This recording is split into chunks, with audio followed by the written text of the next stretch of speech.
Let's talk about soap for a minute. Chemical hardeners, foam enhancers, artificial fragrances, potential endocrine disruptors, neurotoxins, carcinogens. Wait, in soap? Isn't soap supposed to be good and clean and simple? It goes on your body and into the environment, so it should be. But should you do a lot of research and spend a lot of money on it? Nope. 6th Street Soapery has done the homework for you. They make simple, good, clean, and real soap and body products with all natural ingredients that are safe for the environment and great for your body. And bonus, they're made and sold locally, so they're good for Evansville. Find them at the corner of 6th Street and Washington Avenue, or have it sent to you from 6thstreetsoapery.com. 6th Street Soapery. Good, clean, fun.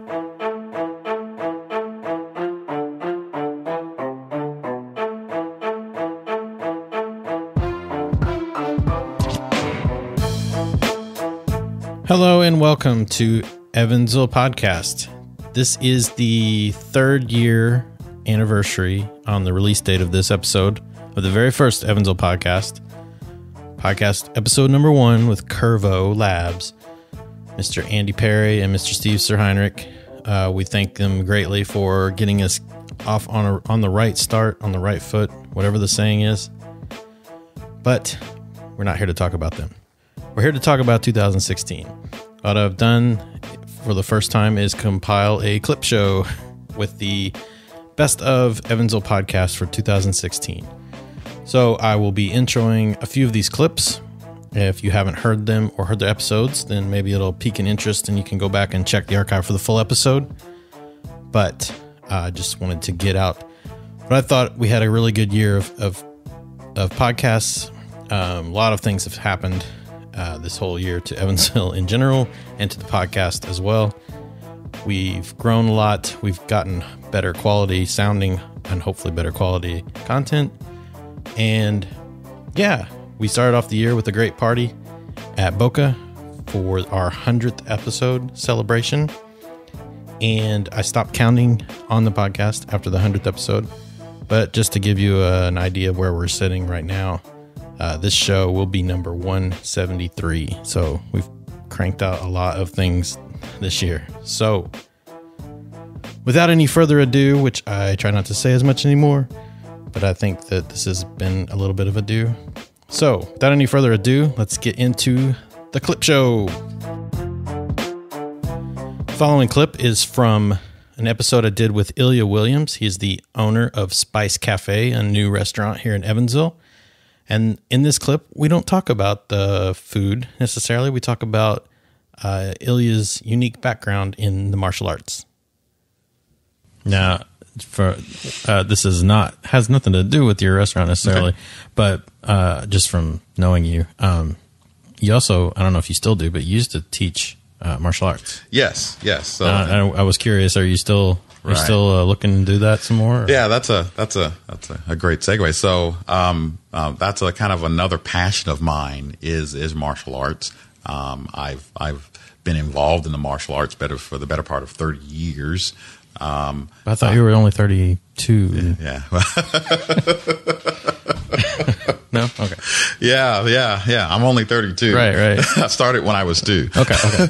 Prodigy. Got it. I'm a prodigy. Got it. Yeah. So, but no, really, for the better part of about 30 years, I think I started when I was actually 8 years old, and actually it's probably close to 35 years. Well, let's not get into the age. Let's not get into the math.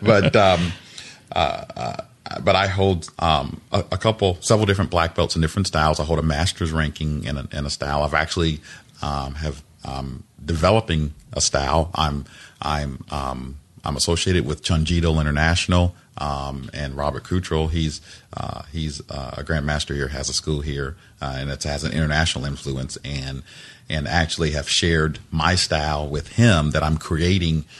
So really looking forward to actually patenting that, and getting that moving. So I used to have a school. Actually, interesting enough, for those of you that are familiar with Zuki downtown, I actually taught martial arts in the basement of where Zuki is now. So, because that used to be a health club or something, right? It used to be called Club Fitness Zone. Right, okay, yeah. And I actually, the basement was actually my dojo. I had several different training rooms down there that I taught martial arts in. So I no longer have a school. It's something I may end up starting again here at some point. Now I do a lot of seminars. Okay. So I'll travel around, the tri-state area, giving different seminars. I just did one here actually in Evansville about a month or so ago. So okay. Yeah. And correct me if I'm wrong, but doesn't your training, isn't there a link somewhere with Bruce Lee? Yes. So if you look at my lineage, if you will, I'm actually a black belt, or the equivalent of a black belt, in 3 different styles. One of those styles is a non-traditional form of Wing Chun Kung Fu. So in Kung Fu, in traditional Kung Fu, there aren't really belts. Some styles have sasses. But once you become, if you will, a black belt or an instructor, you get bestowed the rank of Shifu. Okay, so I'm a Shifu in Wing Chun Kung Fu. My Shifu was Jesse Glover. So Jesse Glover actually personally taught me and actually bestowed the rank of Shifu on me. He passed away about 5 years ago. He was Bruce Lee's first student. Okay. And if you've watched the movie Dragon, there's an actor in there that's actually supposed to be Jesse Glover. Okay. And then if you want to go even further, Bruce Lee was then trained by Ip Man. Okay. Oh, yeah. So if you think about kind of your lineage, my grandmaster is Bruce Lee, and then my great grandmaster is Ip Man. This clip is from episode 100 that I did with the lovely Laura Burton, my wife, who talked about the Evansville Collective, the business that she has. And we also talk about, in this clip, about how the podcast has changed our lives. You may have heard this portion on WNIN recently, which is a new partnership we've started here the last couple of weeks. So if you've heard that, then you're going to hear it again. If not, here it is. So how's the podcast changed your life? Well, Jason, everything changed. It seems like we were on the outside of something I didn't even know existed. We were the haters that, lived in a suburb and we didn't think there was anything going on. There was nothing to do. And every year we would try to figure out where we were going to move. So, yeah, you had been wanting to do a podcast. You didn't even know what it was going to be about. But you knew you liked... Why am I telling your part of the story? No, I don't know. You decided that you were going to talk to some people, hear their stories about what's going on around here, and that would be a good start into podcasting since you weren't sure really what you wanted to talk about. Right. And you fell into the right crowd right away. Yes. When we were introduced to the handful of people downtown that do things and love the community. One of the weird things that happened this year contagious. is people started singing to me on the episodes. It's kind of awkward, I'm not gonna lie, but it's really cool too to have these talented artists come and perform. And as long as we don't have to maintain eye contact, I'm cool with it.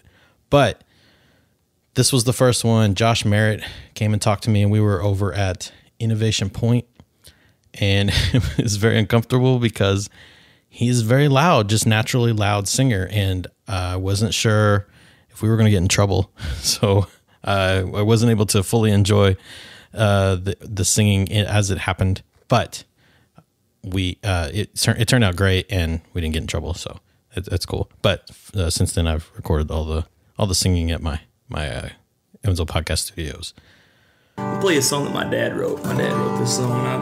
I recorded it on a demo a long time ago, but I don't even think I have it anymore. But it's called Yes or No.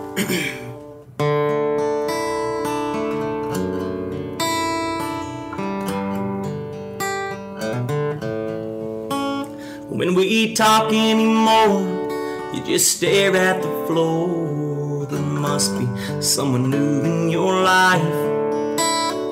But if he can't see, that you're married to me, and he must be blind.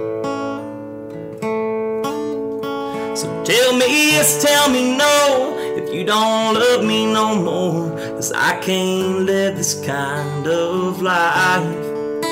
And if you want to go, then maybe I'll let you know that I'll be hurt down deep inside.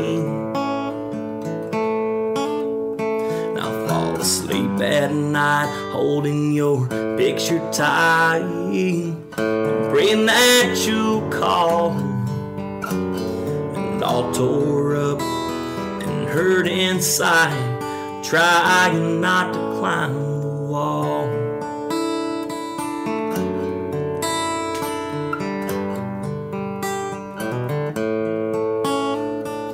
We said vows a long time ago that our love would always be true, and you'd always be honest with me, and I'd always be honest with you.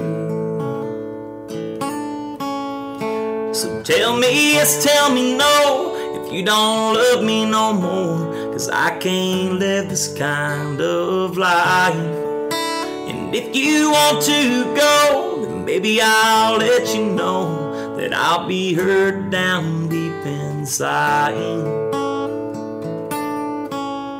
And I'll fall asleep at night holding your picture tight, and praying that you'll call. And all tore up and hurt inside, trying not to climb the wall. I'm always gonna be here, and I'll always love you so, but I can't live this kind of life, so baby I've got to know. Just tell me yes, tell me no, if you don't love me no more, 'cause I can't live this kind of life. And if you want to go, then baby I'll let you know that I'll be hurt down deep inside. And I'll fall asleep at night holding your picture tight, and praying that you'll call. And all tore up and hurt inside, trying not to climb the wall. All tore up and hurt inside, trying not to climb the wall.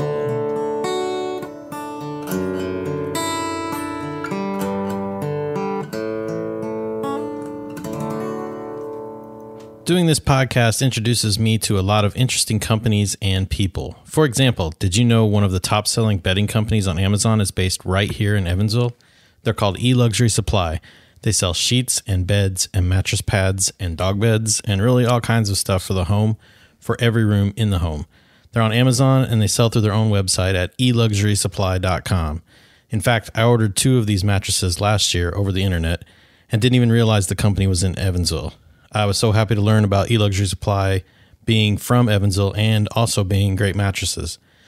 No bells, no whistles. They just give you a great night's sleep. And they've sold thousands of these things now. Great customer reviews, just glowing. Did you know about this?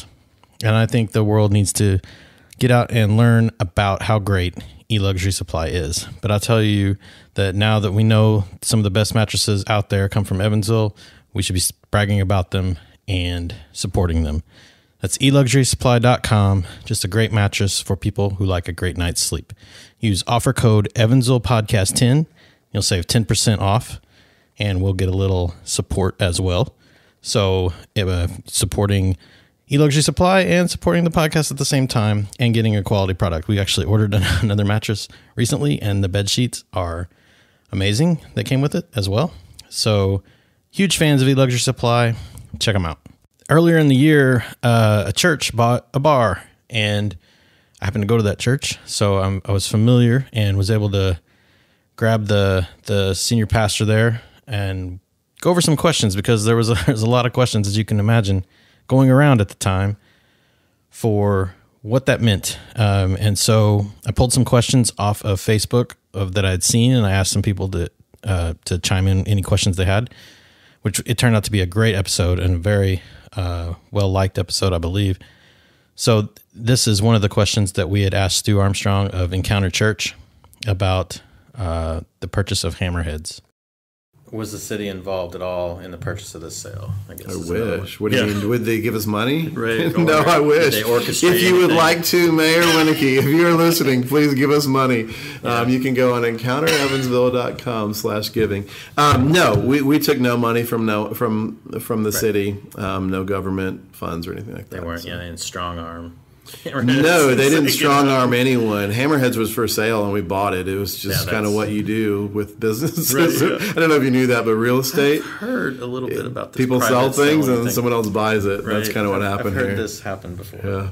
Well, yeah, but people were concerned, so I just wanted to make. No, I mean it makes sense. I mean, if the city was to pursue us like they would the med center, and hey, we're going to pay hundreds of thousands of dollars, or even $50,000 or something like that. Mm-hmm. Well, yeah, there could be a little bit of problem with that, and I can understand that. So, yeah, but there wasn't. There's nothing like now, if there was a grant out there for a not-for-profit that fit what we're doing, I'd love to find out about it because we could use some help for the renovations. Sure, yeah. So we're also in a political year, and politics was very big, and it was Indiana was very important this year in the primaries, and we had a Democratic primary episode with Alex Burton and Matthew Neville, and this is a portion of that episode where we talk with Alex about his experience in politics. My question is, why would people run? Because you're under such scrutiny, you can't win almost. And you don't have to answer this for sure about it because I know you've run. But yeah, it just seems like, why would any sane person want to do run for politics, especially like president? Oh my gosh, I couldn't imagine.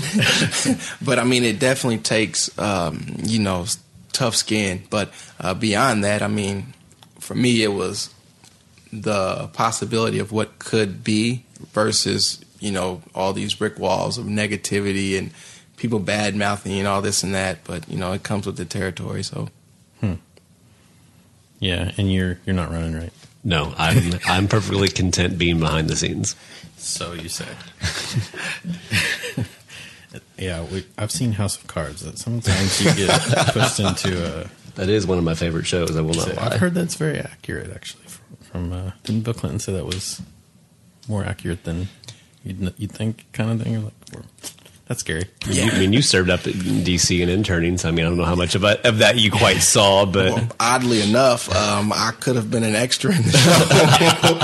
But, it's one of those things like, I don't want to be in the show. I was assuming it'd be like The West Wing. No offense to The West Wing, but I didn't think it was going to be as intense as it really was. And just to, be around there and see how, the way things get done, it can be scary, but I always like to think, the greater good, things happen.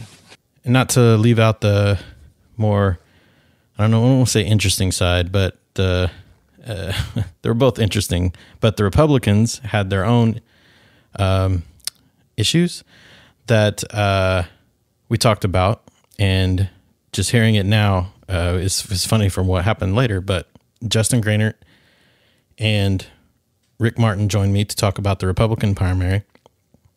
And of course, it was specifically about Trump. So here's Justin talking about Trump.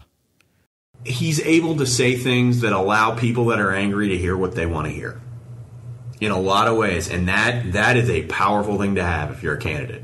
If I can say whatever I want to say, but I can get you to stop listening once you've heard what you want to hear. Yeah.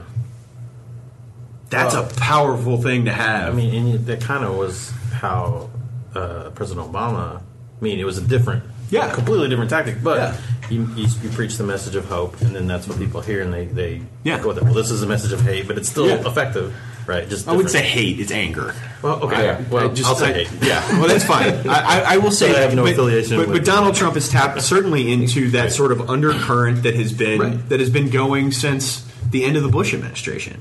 And I'm not going to blame Barack Obama for it directly. I think it's a lot of things that are sort of moved in and out. But again, he found a lane. He saw the opportunity and has capitalized on it in a way that I don't think any other human being on the planet could have. We also, the night or a couple nights before Parksfest happened, we were able to get some of the people together from the episode number 50, and we had talked about our Change the World group before that. But this is the other people. We were missing Chance, but we gained Nick Basham. So one of these days, maybe we'll get everybody together. But it was a great episode, and we kind of, in this portion, talk a little bit about why we had come together as a group. We talk about the tweets that started it all. It's a group that we met after the Gallup poll came out, and we met and we talked about, like, why can't Evansville be good? Why, what can we do? And lots of things have popped out of that. So this is kind of the genesis of the things happening from that original tweet storm.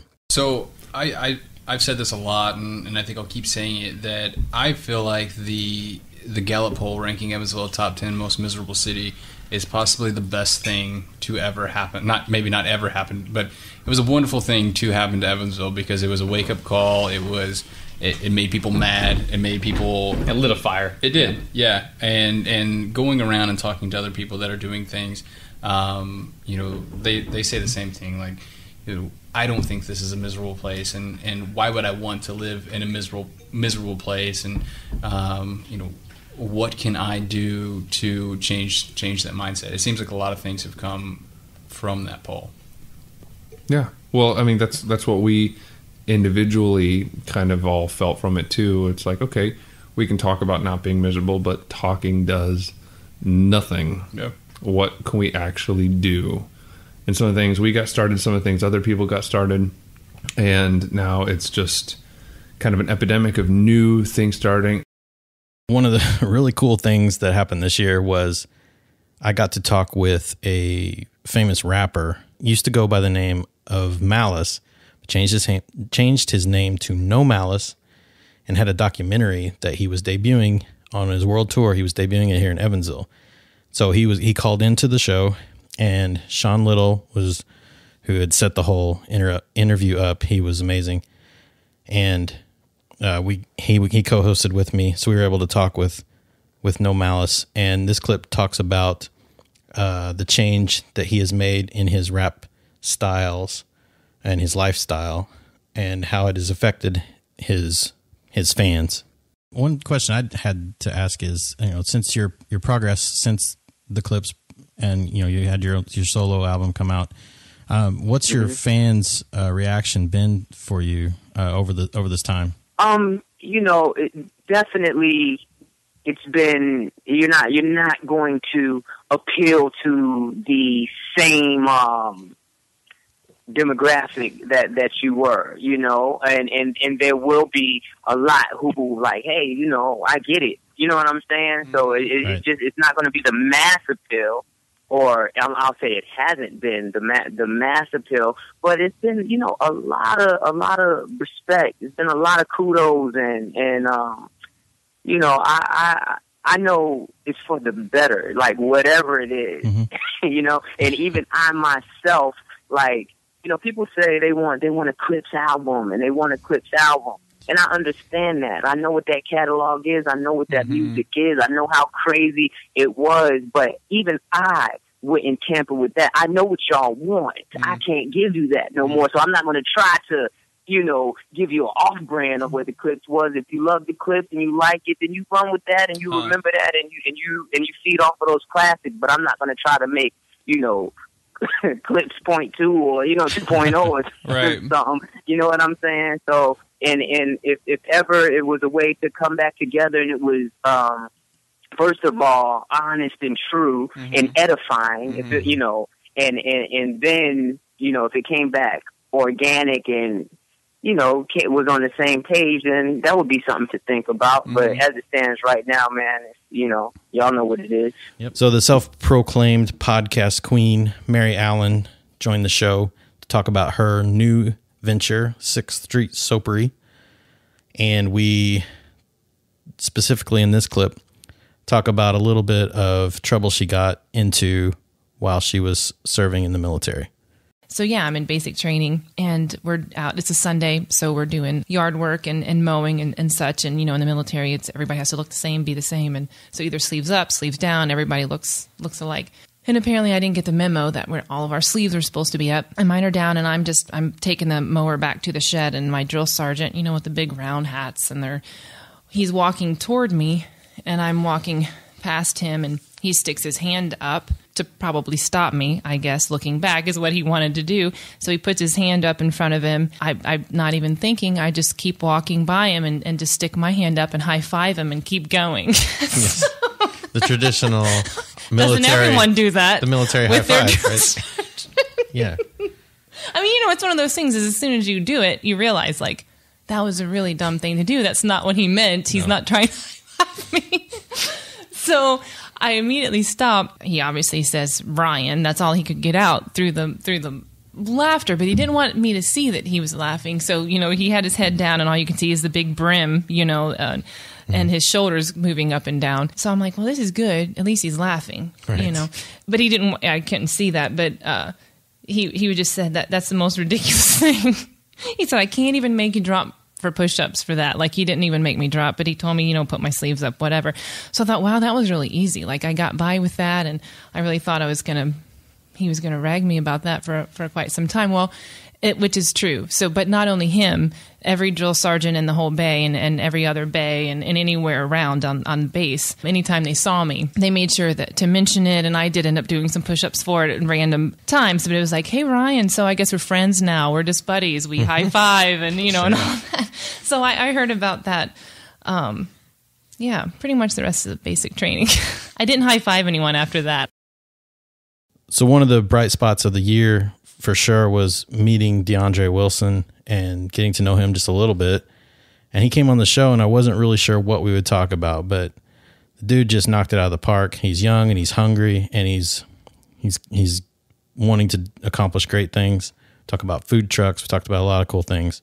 So here's Deandre and one of the most listened to episodes of the year. Yeah, some millennials get a bad rap, I think, as far as, you know, like, how do we work with these guys? You know, like they have all these expectations or whatever. But, so you seem like not like what they're complaining about to me. But what is there like something that drives you nuts about the millennial tag, maybe? What drives me nuts? I would like to say the fact that people always say millennials don't have a good work ethic. Mm-hmm. Well, I have 3 jobs. So not all of us, there's a few. Right. And then another one, this is my favorite one, that we can get famous off social media. Right. I mean, it's happened, but that's not the whole population of millennials. That's just a few. Right. Don't just give us all a chance.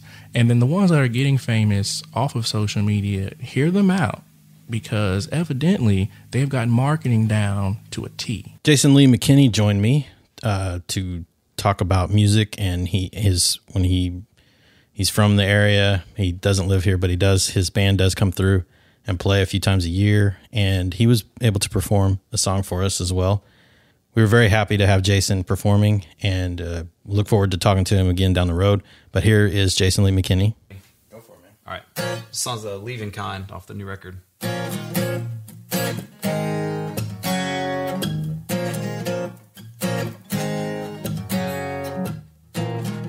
I've been twisted, I've been turned in these bridges that I burn.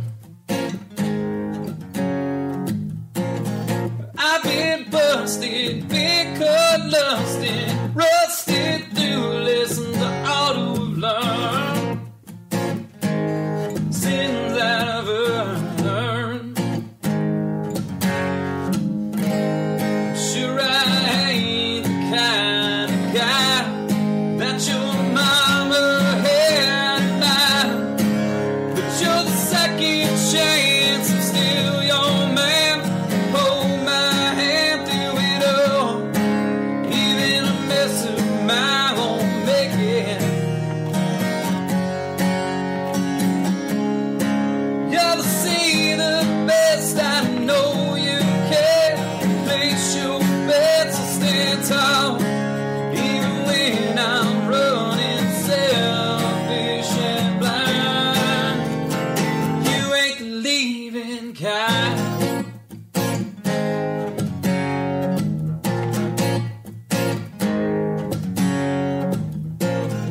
You've been let down, you've been hurt.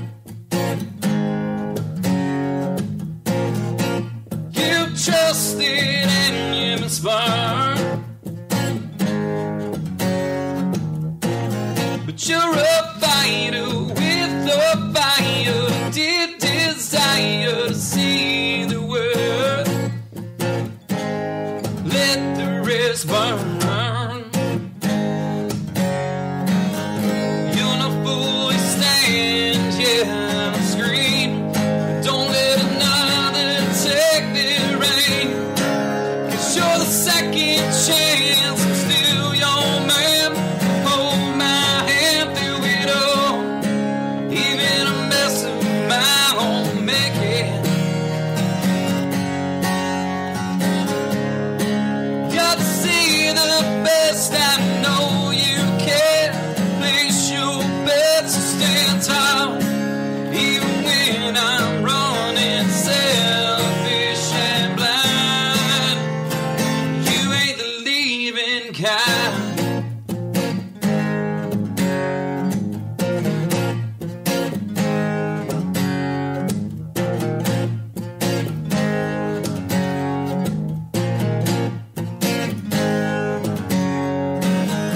It's the world to stick right by my side. You're my girl, you ain't the leaving kind. 'Cause you're the second chance, I'm still your man. Hold my hand through it all. Even a mess of my own making.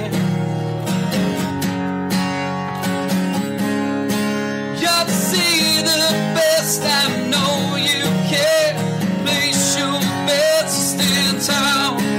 Even when I'm running selfish and blind. I run blind, 'cause you ain't the leaving kind.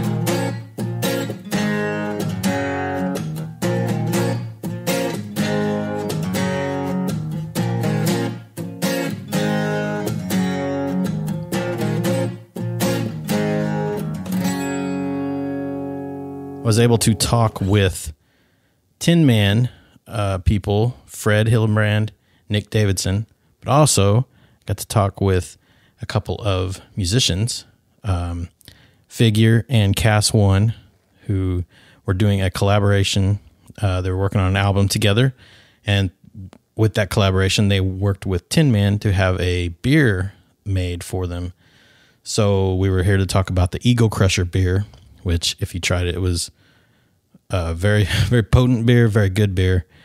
And this is a clip of how that collaboration kind of came about. Both of us were pretty big fans of Tin Man, and one day I was like, what cool shit can I do for promotion? Because Run the Jewels has done everything cool. And I was like, wow, they didn't do a beer, and we love beer. And so I hit Josh up, and I was like, what do you think about doing a beer? And he's like, if you can get it done, do it. So I tweeted Tin Man, and like, surprisingly, they were like, yeah, we're into this. And like maybe a week later, we sat down together, and we kind of went through the expectations, what Josh and I liked about what kind of beer we liked. And why wasn't I there? I forgot. You were on tour with the Decision. No, it was before that. Was it? You were on tour. You were definitely in Denver. Yeah, but you weren't here. I think that the night was too crazy, and I like purposely had to miss my flight or something. I don't know. Because I thought I was supposed to be home, and I was like, I have to sleep the rest of the day. Sorry. Oh, and I had to change right. I felt like I was supposed to be there. It wasn't. Remember. It was better that you weren't there. Yeah. All right. That's settled. Yeah. There you go. It worked out. Yeah. I would have run it all. No, but I talked with Nick. Believe it or not, I was kind of nervous talking to Nick because I had heard that Nick's the quiet guy, and if he actually came out from the back, then it was a pretty big deal. Yeah. No. So from our side, I think it was actually Fred and I driving back from some festival we were doing. I think we're in Indy. Yeah, and my wife texted me and was like, hey, Cast One just tweeted at us and wants to do a beer, and like people are pretty into it, and I mean, Fred and I were both immediately like, yeah, we should. Hell yeah. We should do this. Yeah. Sounds like a great idea. Yeah. I mean, great artists from Evansville, great beer from Evansville. It just seemed like it'd be perfect together. Yeah. Perfect match. And we like to do crazy stuff at Tin Man, so we'd never done a collaboration like this, so it was immediately we thought it was a pretty cool idea. One of the hidden treasures, I believe, that the word is still not quite out on Ditto, but this episode with Ditto and hopefully opened some eyes on a very cool company doing some things here in Evansville that not a lot of companies are doing, with the based in a couple different places, one here, one in California. But we talk a little bit about who and what Ditto is. Yeah, so this really cool space. Talk about expanding. There's about, what did you say, how many people are on the team here in Evansville? About 10 right now. 10. Yeah. And Ditto has, and this is not the only people on Ditto, right? There's another Yeah, campus. we're headquartered in San Francisco, California, and that's the majority of our engineering team, our co-founders, CEO, the other side of the marketing team. That's all out there. Yeah, and for those people that are not, are just like, why are we talking about Ditto? What is Ditto? Does anybody want a quick overview of what Ditto does? Anybody? Anyone? Sounds like a Well, we sell designer eyewear that you can virtually try on. So we designed and built a patented virtual try-on technology. And we also launched a rental program last summer called Endless Eyewear. And so for a small fee, you can rent and swap out eyewear as often as you like. So the big deal this year is we started a network, the Evansville Podcast Network, and members of the network, Josh Pietrowski, Clark Osborne, and Laura Burton, and I got together, had a little Booker's bourbon to celebrate the forming of the network, and just kind of hang out and talk on a podcast. And it was a fun time. I think we enjoyed it more than anyone who listened to it. But here's a clip of us discussing the forming of the network. All right, Evansville Podcast Network. What are we doing? This is, I think, for me, a lot like... I start talking. I don't even get a sentence into the metaphor, and Clark is crying, laughing. His face is red as a beet. I can't. I really can't. All I said is, this is, I think, for me, and he's done. He's done. I want a shirt that says that too. What? This is, I think, for me. This is, I think, for me, America's Evansville. America's Evansville Podcast Network.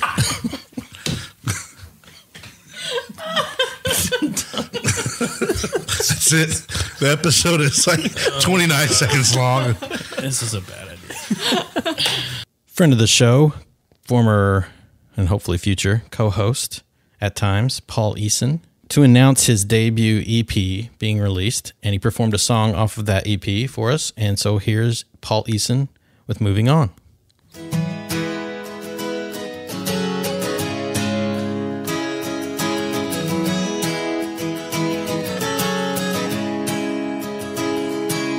Sitting here remembering a time so dear. We didn't hold nothing back, no. We had no fear. We were only children. We didn't know that we would grow. We set our way to the sails until the ocean called us home. And we're all grown up now, and I'm so tired of chasing all we had, and every single memory I hold so close. I'm moving on.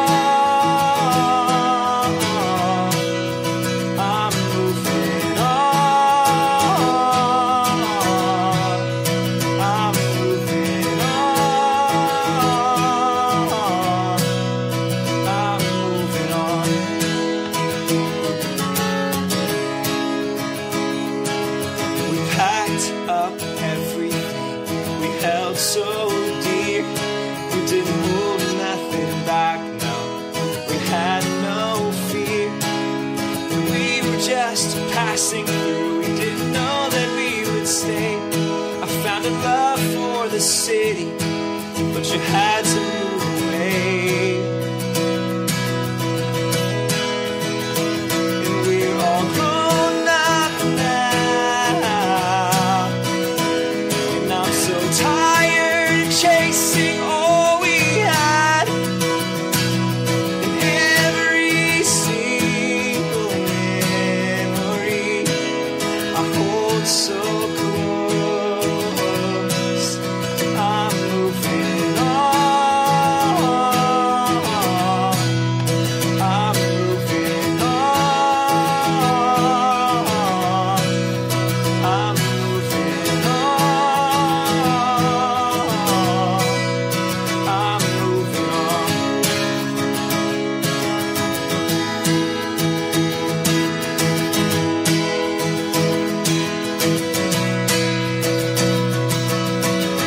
I felt abandoned and I felt betrayed, but I wouldn't trade it for anything. Bitterness stole my heart and made it stone. I'm moving on. I'm moving on. And we're all grown up now, and I'm so tired of chasing all we had. And every single memory I hold so close. I'm moving on. I'm moving on. I'm moving on. I'm moving on.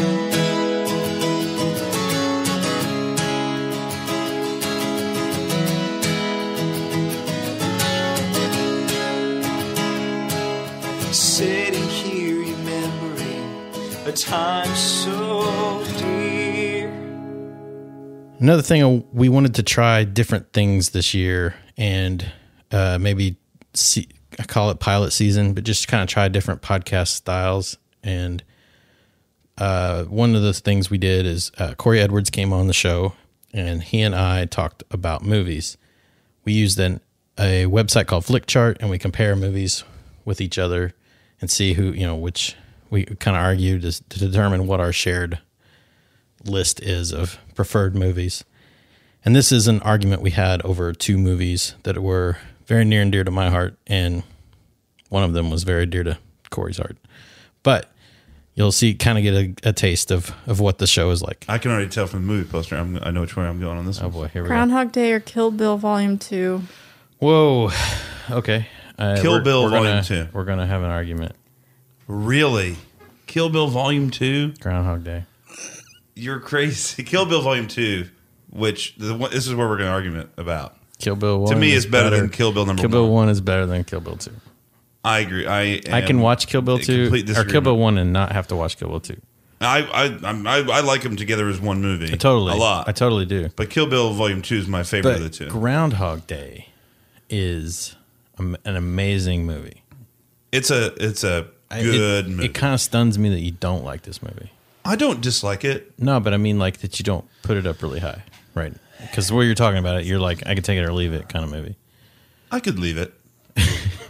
I don't mind taking it, but I could leave it. But we're not.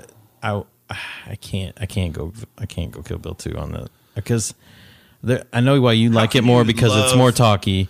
How can you love Kill Bill so much and but not Kill Bill 2, also love Kill Bill Volume 2? It's so like the down part where they're talking to that dude in Mexico or whatever. Is I like love that part. That's like the worst part of the, Are you other than the kidding me? animation part in Kill Bill 1. That's like the animation part in Kill Bill 1. Those, if they take both those sections out, then it's a perfect movie. Maybe the girl comes over with the big herpy. That doesn't. Yeah, no, I'm not into that part of that movie. And Groundhog Groundhog Day. I don't know that there's anything I would take out of that movie. It's a great movie. I am susceptible to flattery. Yes. I love that. Oh, man. See, God. but my favorite part of Kill Bill, the whole Kill Bill, everything, is the sword making. When she goes into the that's the difference. part and when she talks to Hitari Hanzo. Am I saying that right? Yeah, Hitari Hanzo. That's right. Hitari Hanzo. Mm-hmm. Like, you say arigato, like I say arigato. I'm like, I love that whole scene. That's like the best scene. And to me, I watched this whole movie and it's awesome. And then all of a sudden, it culminates with this very normal story. Is how it ends. There's like a kid involved, telling real life stories about goldfish dying and stuff. I came back to real life. It was awesome. I'm watching a movie. It's not real life. I know, but I don't want a real life. Fantastical movie. Yeah, that was actually deeply rooted in real life. That was what was neat to me about it. No, it was the cool parts were like the fighting. We're talking about Groundhog Day, right? Groundhog Day's it's a good movie. I like Bill Murray. Love Bill Murray. I don't like Andie MacDowell a lot. No, I would take it back. She'd probably be the part I would change in the whole movie if I could change something. But it's, I mean, you see Did like one his person whole turn progression. you off that much that you just? I think she does. I think she turns me off so much. She's not great. I mean, But- she's never been great in anything. How good's the scene in Kill Bill 2 when she just realizes she's pregnant and the girl comes to kill her in the hotel? That hotel scene. No, that's good. That's awesome. It is very good. No, I'm not saying. I mean, it's like, and the whole scene at Bud's. Right. Well, it's From like the time arguing. she gets there to the end. Yeah. How great is that? I You're don't throwing all that away for Phil Connors. Come on. Yeah, I like Phil. I mean, are you talking about the scene? She gets out. I'm not allowed to talk. No, but I mean, I think we can allow her to break ties like this. I can break a tie on this one, considering these are two of my these are your all-time two favorites. You will watch them both every year, so I will. Yeah, you Yep. are. I'll grant it for sure. Kill Bill 2. Wow. All right. Kill Bill 1 and 2 are my favorite movies. They're amazing. And I It's an love amazing- Groundhog Day, but It gets credit too because if you watch it as one, it still holds up. It's When she tells him that, like, he's like, "What did you study in college?" And she's like, "What was it, 17th century French poetry?" Mhm. He's like, "What a waste. complete waste of time." It's like, it kills me every time. I guess the second one was Pai Mei too, right? Yeah, Pai Mei is pretty awesome. I'll give Pai Mei. How do you not like the second one more? I need to watch number 2 again. I know. I think it's the dude talking at the end, like in the ending. I don't like when he gets up and he walks off and okay, whatever. I needed more. I needed more satisfaction from this ending. It did not satisfy I love the me. ending. Did not satisfy me. I love the ending. And I'm kind of I don't know, unless when I watched it originally, I do need to watch it again, I guess. Because when I watched it originally, I was more of a not a journey. I need the destination kind of person. But the journey, I think, is more lately. So maybe I need to watch it again. So I could be wrong. I could be wrong. Well, that's kind of what makes Cool. it so unusual. Is the end scene is what everything is built up for, and it comes out with a completely different tempo That's and feel. exactly what I like and about it. Yeah. It's basically it was not Bill was never the hard one to kill. It was getting to Bill. Yeah, he was a very disappointing final boss. But I think that's it the also thing, makes you question it video also game at the mentality. end because you know that's what the journey was, but then you see the situation There's and you're like, actual love there. yeah, and it's almost kind of heartbreaking that she has no choice at that Yeah. point. I don't know. It's It was almost like she made the decision to kill him. Is the only reason she had to go through with it. Mm-hmm. Like it wasn't. He was a very bad person. and then the whole He just overreacted. normally they just end it Tried to there. kill it. He tried to You would normally just end it there, but then you see B in the hotel later on, and she just is overwhelmed with emotion over the whole journey, and you see her go from just in the fetal position, bawling to laughing, and then she's all better and she can move on. It's Yeah, it's Come on. awesome. It's actually really good. You should say her name and I'll beep it out, like they do in the movie. Well, no, because they Beatrix. say In it. the first they movie. say it in the second one. Yeah. When we're talking about it in the first one, we got to beep it out. Right. That's Kiddo. actually. I wish we I would love have done how- that. we, Well, we they- can do this. It's post production. They call her Kiddo, but you just don't realize it's her name. Right. One of the more recent episodes, Michael Thissen stopped by to talk about innovation in the Evansville and southwestern Indiana area. Here's a clip of Michael talking about why you might be stuck in traffic behind some trains and why that's actually good for the area. One of the reasons why that we have crane is because of innovation. You know, we've developed a lot of things out of crane. Yeah, and you know, you'd be surprised. A lot of people don't know what crane is. Yeah. So maybe like a quick thing of what is crane? Crane is the third largest naval base. It is the U.S. Navy. It's the third largest Navy base, and it's right smack dab in the middle of Indiana. Part of that is for defense reasons, and the reason why it's there is because there's a lot of research and development there. What their core purpose is, they make the ship and the plane better with new, high advanced, next generation technology that nobody knows about anywhere. The thing of it is that once when they do the technology and put it in the jet and the ship, there's that intellectual property that's sitting there. They're not going to bring it out. Somebody has to go in and get it, and that's the value of USI. Enter USI, which is a nimble, regional engaged university. They started this relationship with them 10 years ago. We've been able to solidify relationships and have agreements in place to help bring out that technology, that intellectual property, innovate it, and then move it. I haven't really talked about, just how great this region is in terms of making things and moving things. Right. Who's ever gotten stuck on Ohio Street with that train or Franklin Street with that train? The reason why that train keeps doing what it's doing is because they're breaking freight records. When you look at CSX, they're breaking freight records in Indiana. When you look at the port of Indiana, Posey County, which is nowhere near I-69, but that port carries out half of all of Indiana's manufactured goods. Half. They're breaking monthly freight records. It's not just about that new terrain highway. It's what's feeding into it. River, railroad, road, and air. The airport is one of the most tremendous. It's in my top 5. It's the biggest asset. It's one of the biggest assets that we have. We just recently had a regional economic development meeting out there to let our economic development leaders know in our region that Evansville's open for business. The regional airport is a very, very convenient way to get around. So Sam, Minnette, and Mark Goltiao stopped by to talk yoga with us. They had an event where they were doing yoga on Bossy Field, and we talked a little bit about that. We also talked about yoga. And I asked them what their favorite yoga positions were. So here are their thoughts on favorite yoga positions. Now that I have 2 yogis. Yes. And I'm using this term correctly. Yogis. Yeah. Yogini. Yogini. Oh, okay. Yeah, technically. Oh, okay. Yeah. Okay. For the girl version. Okay. Yeah. So, favorite pose? Oh, I love this question because it always changes for me. Go for Samantha. Okay.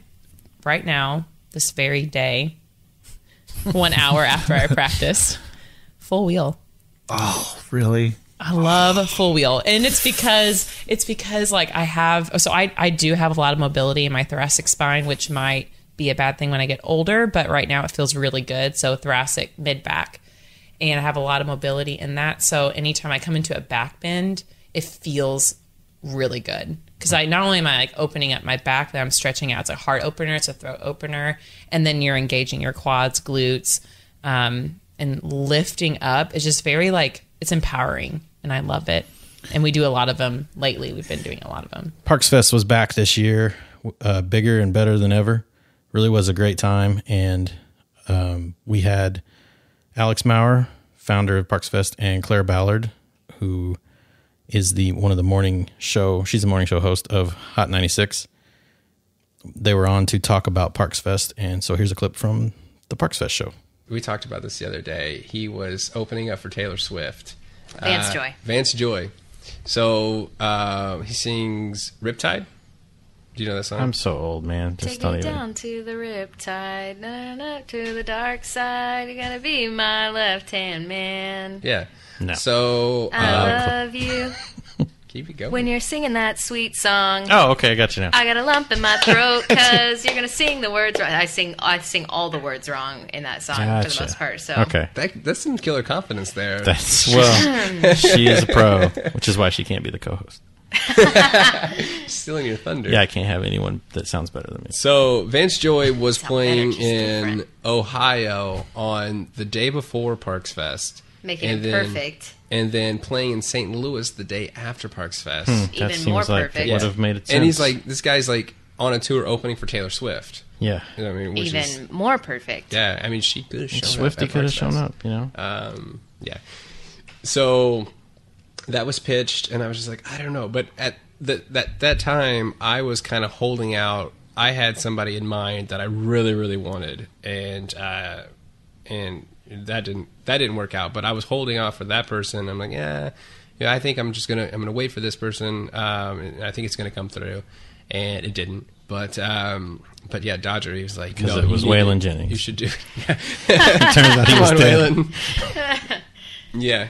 Had on Michael Barber, who is Evansville native, and he is a hip hop artist, producer, and he's got a unique perspective in the hip hop industry. And we talk a little bit about where he fits in, kind of in the history of hip hop.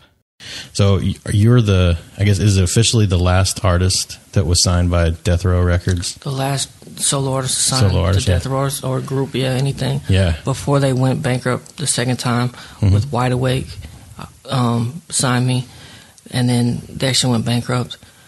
And now E1 owns them. Okay. Which is who does like the Twilight movies. Oh, okay. And stuff like that. But they're not putting out any. They actually own my album that I turned into them.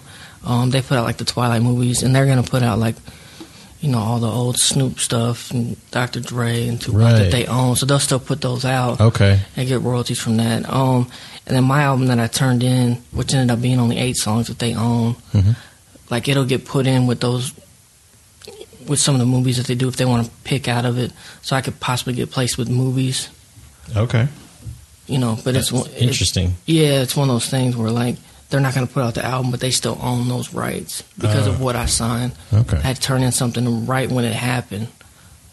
They went into bankruptcy with Wide Awake. So it was like, it's a story of my life, I guess. In one of the more important shows that we did, talked to Michele Branson-Bopp, who is a local middle school principal, and she talked about a lot of things with the state of education in Indiana, and specifically in our area. And we talked about in this clip, we'll talk about what is the Common Core and maybe some misconceptions about it. We initially, under our previous governor, started transitioning to the Common Core, which Common Core is so funny to me because people flip out when they hear the Common Core. There are people who are very passionate that the Common Core is the devil, and that the government's trying to tell us how to teach kids. And I hear things like the Common Core is crazy because it's teaching kids ways to do things that are so different, and we're going to have kids who can't put something together. It's crazy because the Common Core is really just a list of things kids need to know in each grade level. Really, that's literally all it is. It has nothing to do with any of the presidents. Obama had nothing to do with the Common Core. It was basically the states started to come together and say, it's kind of crazy that every state can create their own list of standards, and every single state can create their own assessment. So when we took a test and we said, our kids are at 75% passing, and then Arkansas says, our kids are at 92% passing, but if their test was, 30 questions multiple choice, and ours is a digital online rigorous standard, that doesn't really mean anything. Literally, we were comparing apples and oranges. Yeah. So the states started to get together and say, we're kind of the United States of America. That would be good if we had common expectations for what students should learn. And God forbid if a student moved from Arkansas to Indiana, they could be on a completely different playing field, like totally lost one way or the other. Thanks. We really appreciate you listening and supporting us all year.